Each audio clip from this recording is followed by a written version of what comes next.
Here at the Crystal Café today with Diane from Mystical Whispers, who is on the line because clearly we've had too many technical difficulties today. Diane's going to share her story of her spirit calling, and we'll see what she has to say. So let's turn it over to you, Diane. Good evening, everyone. I'm here to inform you, let you know that there are angels and guides who are protecting and guiding you all through your life.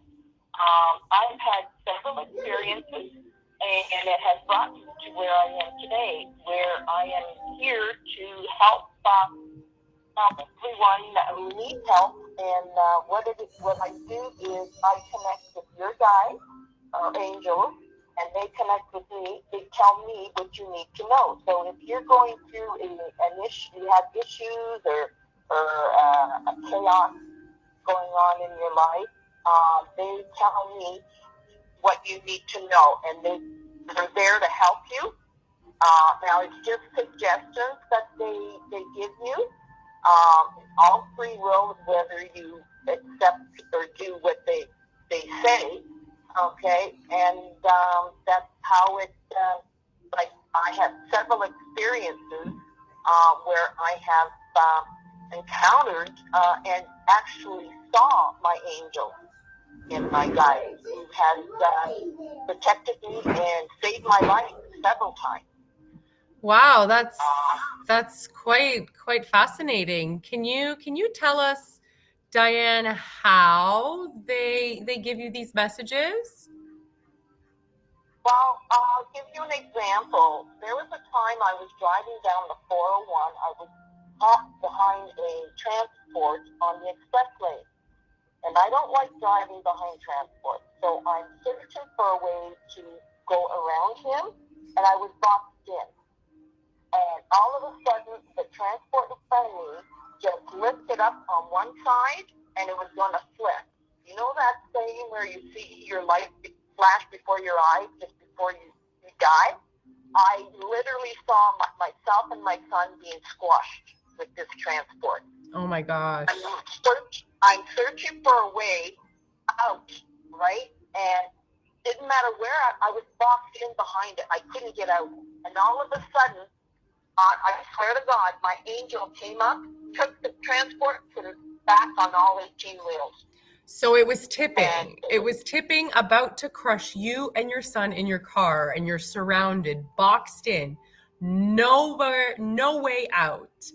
And then you saw your angel. Now, what did your angel look like? She had she was all white, long dress. She had a glow around her. She had blonde hair. I can, honest to God, it was unreal and my son seen it too, because my son said, he was 24 years old. He said, "Mom, did you see that?" Like, you know. So I was so shooken up with that I had to pull over on the side of the road. I was just shaking. Wow, what an amazing story. You alive. saw your angel save you. Now, was that your first experience with spirit?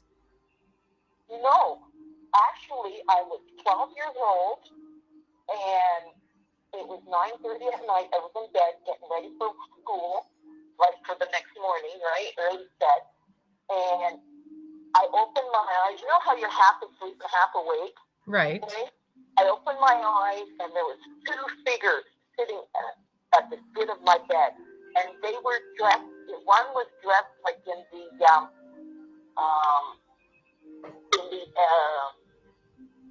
Victorian 1812, you know, the red coat.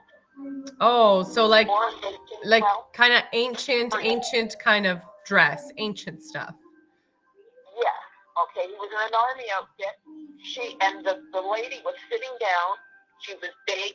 She was all dressed in black, and she had a white one of these organ collars, I call them, around, and her hair was tied in a bun. And he was standing there next to her on her right side, and he had a hand on her shoulder. And they both just stared at me. They were looking at me like that, amazed that I was there, like, you know. And I was so scared. of course, when you're 12 years old, goes, oh my God, you're scared, petrified, right? Yeah, I bet. I had pulled the blankets up to my nose and they just slowly disappeared. Okay. Now the next morning we're having breakfast and my mom tells me that my grandmother died. So when I dream, when I see a living, if I see a person before, then the next day or within 3 days, I hear of a death. Oh, so when you see so you had the vision of this person at the end of your bed, two people, right, and dressed in Victorian type outfits, and the next morning you learned that your grandmother passed, but that wasn't your grandmother that you saw, right? So I think that was my great-great-grandmother. An ancestor came to maybe tell you that they're coming with them, that they're here for your ancestors and that they'll be safe, maybe letting you know that that they're safe and that they're, wow. They're watching over me, and that, right? And then when I was 14, I literally drowned. What? Like I saw myself at 14 years old. I was at the bottom of the lake, and I was like hunched over, like just float over, right? And I was going up, and I saw a whole bunch of gray people, and one lady in particular, she was all gray, hair tied back in the front, tall, skinny, and she was looking at me, and she smiled, and she started coming towards me. And as she was coming towards me, to the left of her, I saw a bright light. And it was so warm. I said, oh my God. I said, this is so beautiful. And it was so warm. And all of a sudden, my angel came and grabbed me by the arm and told me, no, you're not done yet. Pulled me back in. And that I was 14 at the time. And about 3 weeks after, a month after, I met this guy, okay? He was quite a bit older than me, about 4 years old, 5 years older than me, and like a real person, okay? Mm-hmm. And by the time I was 19, I happened to marry that person. Oh my gosh. I had a son.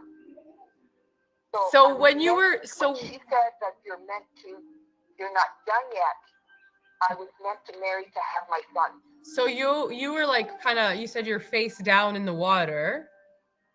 Yep. And you felt the light and you felt the warmth and you felt the love, and then your angel came and took you back to your body and said, you're not done yet. So after you came to in this body of water is when you met your future husband? Yeah. But you didn't marry him until a few years later. I was only 14, right? Right. And I was 19 when I got married. Oh, wow. 5 years later.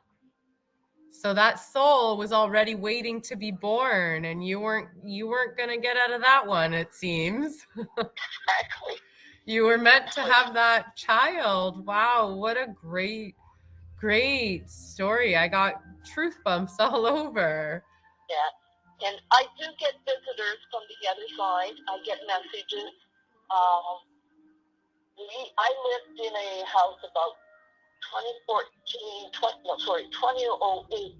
I was living on a farm. I met my new husband now. I'm living with him, and at the time, and I was coming home from work, and he would always have a bonfire for me outside waiting for me when I got home. And at the time, I didn't know I had all this weakness, this ability. So you didn't know you had gifts and abilities. Yeah, disabilities, right? Right. And I was a photographer. Oh, okay. I love taking pictures of the fire, the flames, right? I click these pictures, and all that I could hear this person talking to me, and I just totally ignored him.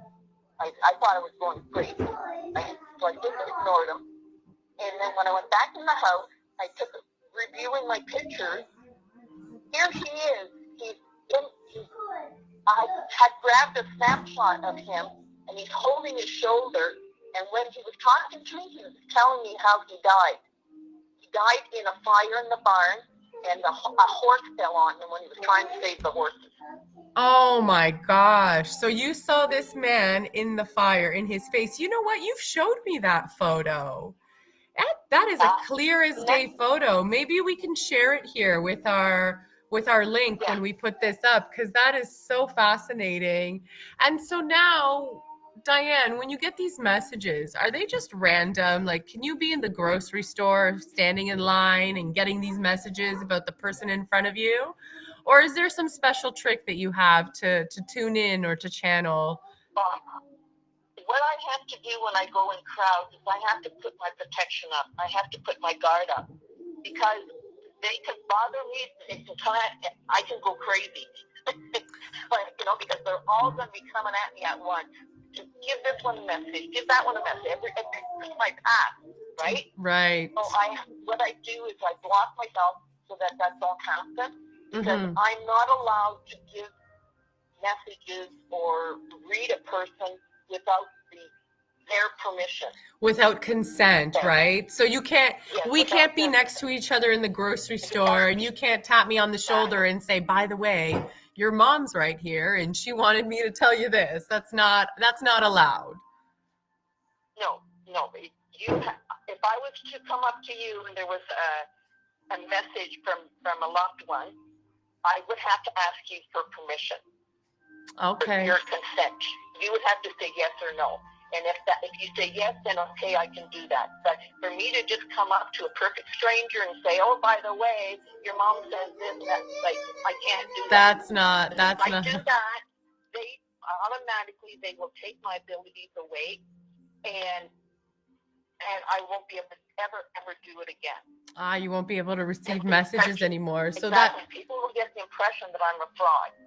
You know what I mean? Right. So that's kind of like an unwritten rule of divine channeling. The messages must be asked for. Exactly. Oh, wow. Wow, Diane. Thank you for sharing your stories with us. And Diane is available on Wednesday for a reading. Someone asks, okay. Just let me, whenever someone asks for a reading of that, I have to what I call the zone. I have to not just have their permission, I have to let the angels or guides come to me, come in me. So when I'm talking, it's not me that's talking, it's actually them. Okay, so so you're a vessel of communication in that sense, that they, almost as if you're using your body, and obviously you're present with us. So oh, hold on. I think I got it.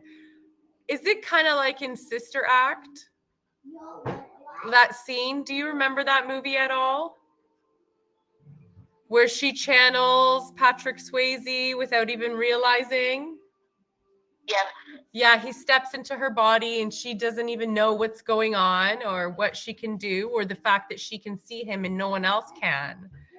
And that channels him, and he steps into her body and gives the messages to his girlfriend there who's in danger. So kind of the same premise. Is that a good way to understand it? Yes, exactly. Oh, wow, that's amazing. I didn't even know that. Yeah. Well, thank you. I really appreciate your time and sharing these stories with us. And we're here with you on December 10th, right? That's our next appointment date. So before this, I knew I had this, I thought I was going crazy. And literally entered a day program at the psych ward, because I thought I was going crazy. Because I would see things go through walls, I would hear voices, and doing things that's not me. I didn't do that. And you know what I mean? Right. Yeah. Well, that sounds a little bit scary if you don't know what's real and what isn't and whatnot. But I'm glad that you're able to share your gifts with us and to help others with their loved ones who have passed, because that's That's a difficult time for everyone. Yeah. On the 12th, I am at the library in Alliston in the back, and I'm going to be discussing and trying to help people realize that they're not alone when they're going through a bad time, or that they do have guardians or angels are looking out for them. That we're always surrounded by our guides and our angels. They're guarding us and they're keeping us safe, right? Correct. But we have to ask for them. We have to ask them to keep us safe. Exactly. We can't just expect them to know what we want. We have to physically call upon our own angels and our guides for clarity, for protection, for answers, and they'll give it to us. Yeah. And be clear when you ask for what you ask for as well, right? Exactly, because they are not allowed to interfere. If you do not ask, they're not allowed to interfere. Right, right. That's the unwritten rule of divine law, isn't it? Exactly. See, us humans, we're not the only ones that have laws and rules to go by. They have rules also that they need to attain. Right. Well, thanks for our time today. And I'm looking forward to hearing more of your stories. And you can book with Diane at crystalcafe.ca for December 10th upcoming. Yes, very. And December 12th in Alliston, you'll be at the Alliston Public Library. Yes. Perfect. Wonderful. Thank you, Diane. Oh, thank you.